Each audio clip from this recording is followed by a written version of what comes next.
The Grey Mare Inn. The three men who heard this announcement were conscious that at this point the Ashton case entered upon an entirely new phase. Armitstead's mind was swept clean away from the episode in Paris, Viner's from the revelations at Marketstoke. Mr. Paul suddenly realized that here, at last, was something material and tangible which opened out all sorts of possibilities.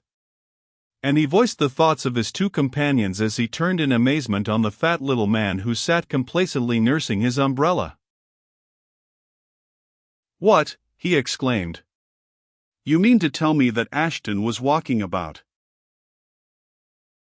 London with a diamond worth £50,000 in his pocket? Incredible!" "Don't see nothing so very incredible about it," retorted Mr. Van Horen. "I could show you men what carries diamonds worth twice that much in their pockets about the garden." "That's business," said Mr. Paul. "I've heard of such things, but you all know each other over there, I'm told. Ashton wasn't a diamond merchant. God bless me, he was probably murdered for that stone." "That's just what I come to you about, eh?" suggested Mr. Van Horen. "You see, 'tain't nothing if he show the diamond to me, and such as me, we don't think nothing of that, all in our way of business. But if he gets showing it to other people, in public places, what?" "Just so," asserted Mr. Paul. "Sheer tempting of Providence. I'm amazed. But how did you get to know Mr. Ashton and to hear of this diamond? Did he come to you?" "Called on me at my office," answered Mr. Van Horen laconically. "Pulled out the diamond and asked me what I thought it was worth. Well, I introduced him to some of the other boys in the garden, see? He showed them the diamond too. We reckon it's worth what I say, 50 to 60,000. So." "Did he want to sell it?" demanded Mr. Paul. "Oh, well, yes, he wouldn't have minded," replied the diamond merchant. "Wasn't particular about it, you know, rich man." "Did he tell you anything about it, how he got it, and so on?" asked Mr. Paul. "Was there any history attached to it?" "Oh, nothing much," answered Mr. Van Horen. "He told me he'd had it some years, got it in Australia, where he come from, to London. Got it cheap. He did lots of things like that in our business." "And carried it in his pocket," exclaimed Mr. Paul. He stared hard at Mr. Van Horen, as if his mind was revolving some unpleasant idea. "I suppose all the people you introduced him to were all right?" he asked. "Oh, they're all right," affirmed Mr. Van Horen, with a laugh. "Give my word for any of 'em, eh? But Ashton, if he pulls that diamond out to show to anybody out of the trade, you understand, well, then, there's lots of fellows in this town would settle in to get hold of it, what?" "I think you're right," said Mr. Paul. He glanced at Viner. "This puts a new complexion on affairs," he remarked. "We shall have to let the police know of this. I'm much obliged to you, Mr. Van Horen. You won't mind giving evidence about this if it's necessary?" "Don't mind nothing," said Mr. Van Horen. "Me and the other boys, we think you ought to know about that diamond, see?" He went away, and Mr. Paul turned to Viner and Armitstead. "I shouldn't wonder if we're getting at something like a real clue," he said. "It seems evident that Ashton was not very particular about showing his diamond to people. If he'd show it readily to a lot of Hatton Garden diamond merchants, who, after all, were strangers to him, how do we know that he wouldn't show it to other men?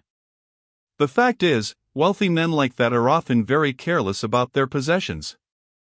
Possibly a diamond worth 50 or 60,000 pounds wasn't of so much importance in Ashton's eyes as it would have been in mine. And how do we know that he didn't show the diamond to the man with the muffler, in Paris, and that the fellow followed him here and murdered him for it?" "Possible," said Armitstead. Doesn't it strike you as strange, though, suggested Viner, that the first news of this diamond comes from Van Horen?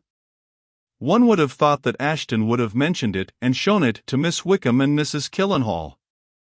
Yet apparently he never did.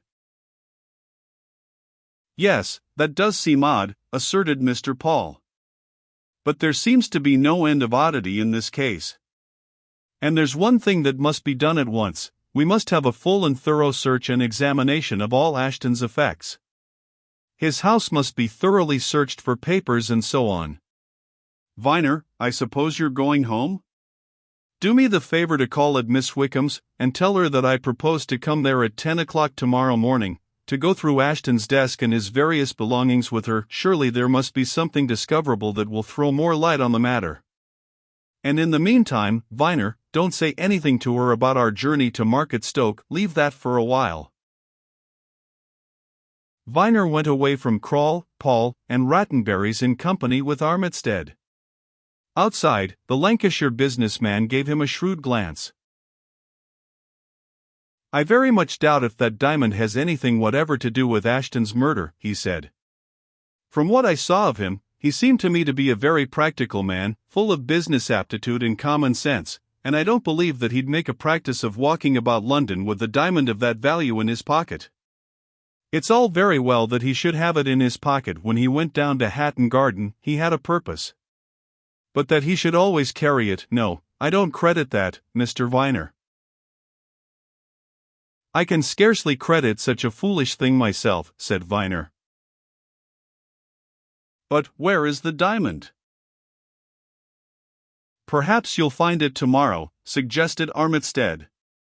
The man would be sure to have some place in his house where he kept his valuables. I shall be curious to hear. Are you staying in town? Inquired Viner. I shall be at the Hotel Cecil for a fortnight at least, answered Armitstead. And if I can be of any use to you or Mr. Paul, you've only to ring me up there. You've no doubt yourself, I think, that the unfortunate fellow Hyde is innocent? None, said Viner. No doubt whatever. But the police have a strong case against him. And unless we can find the actual murderer, I'm afraid Hyde's in a very dangerous position. Well, said Armitstead, in these cases, you never know what a sudden and unexpected turn of events may do. That man with the muffler is the chap you want to get hold of, I'm sure of that. Viner went home and dined with his aunt and their two guests, Hyde's sisters, whom he endeavored to cheer up by saying that things were developing as favorably as could be expected, and that he hoped to have good news for them ere long. They were simple souls, pathetically grateful for any scrap of sympathy and comfort, and he strove to appear more confident about the chances of clearing this unlucky brother than he really felt. It was his intention to go round to number 7 during the evening, to deliver Mr. Paul's message to Miss Wickham, but before he rose from his own table, a message arrived by Miss Wickham's parlour-maid. Would Mr. Viner be kind enough to come to the house at once? At this, Viner excused himself to his guests and hurried round to number 7, to find Miss Wickham and Mrs. Killenhall, now in mourning garments, in company with a little man whom Viner at once recognized as a well-known tradesman of Westbourne Grove, a florist and fruiter named Barleyfield, who was patronized by all the well-to-do folk of the neighborhood. He smiled and bowed as Viner entered the room, and turned to Miss Wickham as if suggesting that she should explain his presence. "Oh, Mr. Viner," said Miss Wickham, "I'm so sorry to send for you so hurriedly, but Mr. Barleyfield came to tell us that he could give some information about Mr. Ashton, and as Mr. Paul isn't available, and I don't like to send for a police inspector, I thought that you, perhaps—" "To be sure," said Viner. "What is it, Mr. Barleyfield?" Mr. Barleyfield, who had obviously attired himself in his Sunday raiment for the purposes of his call, and had further shown respect for the occasion by wearing a black cravat, smiled as he looked from the two ladies to Viner. "Well, Mr. Viner," he answered, "I'll tell you what it is, it may help a bit in clearing up things, for I understand there's a great deal of mystery about Mr. Ashton's death." Now, I'm told, sir, that nobody, especially these good ladies, knows nothing about what the deceased gentleman used to do with himself of an evening, as a rule. Just so. Well, you know, Mr. Viner, a tradesman like myself generally knows a good deal about the people of his neighborhood. I knew Mr. Ashton very well indeed. He was a good customer of mine, and sometimes he'd stop and have a bit of chat with me. And I can tell you where he very often spent an hour or two of an evening. Yes, where? Asked Viner. At the Grey Mare Inn, sir, answered Barleyfield promptly. I have often seen him there myself. The Grey Mare Inn, exclaimed Viner, while Mrs. Killenhall and Miss Wickham looked at each other wonderingly. Where is that? It sounds like the name of some village tavern. Ah, but you don't know this part of London as I do, sir, said Barleyfield, with a knowing smile. If you did, you'd know the Grey Mare well enough. It's an institution. It's a real old-fashioned place, between Westbourne Grove and Notting Hill, one of the very last of the old taverns, with a tea garden behind it, and a bar-parlour of a very comfortable sort, where various old fogies of the neighbourhood gather of an evening and smoke churchwarden pipes and tell tales of the olden days. I rather gathered from what I saw that it was the old atmosphere that attracted Mr. Ashton, made him think of bygone England, you know, Mr. Viner. And you say he went there regularly? Asked Viner. I've seen him there a great deal, sir, for I usually turn in there for half an hour or so, myself, of an evening, when business is over and I've had my supper, answered Barleyfield. I should say that he went there 4 or 5 nights a week. And no doubt conversed with the people he met there, suggested Viner. He was a friendly, sociable man, sir, said Barleyfield. Yes, he was fond of a talk. But there was one man there that he seemed to associate with, an elderly, superior gentleman whose name I don't know, though I'm familiar enough with his appearance. Him and Mr. Ashton I've often seen sitting in a particular corner, smoking their cigars, and talking together. And if it's of any importance, I saw them talking like that, at the Grey Mare, the very evening that Mr. Ashton died, Mr. Viner. What time was that? Asked Viner. About the usual time, sir, 9:30 or so, replied Barleyfield. I generally look in about that time, 9:30 to 10. Did you leave them talking there? Inquired Viner. They were there when I left, sir, at 10:15, answered Barleyfield. Talking in their usual corner. And you say you don't know who this man is? I don't. I know him by sight, but he's a comparatively recent comer to the Grey Mare. I've noticed him for a year or so, not longer. Viner glanced at the two ladies. I suppose you never heard Mr. Ashton mention the Grey Mare? He asked. We never heard Mr. Ashton say anything about his movements, answered Miss Wickham. We used to wonder, sometimes, if he'd joined a club or if he had friends that we knew nothing about. Well, said Viner, turning to the florist, do you think you could take me to the Grey Mare, Mr. Barleyfield? Nothing easier, sir, open to one and all. Then, if you've the time to spare, we'll go now, said Viner. He lingered behind a moment to tell Miss Wickham of Mr. Paul's appointment for the morning, and then went away with Barleyfield in the Notting Hill direction. I suppose you've been at the Grey Mare since Mr. Ashton's death? He asked as they walked along.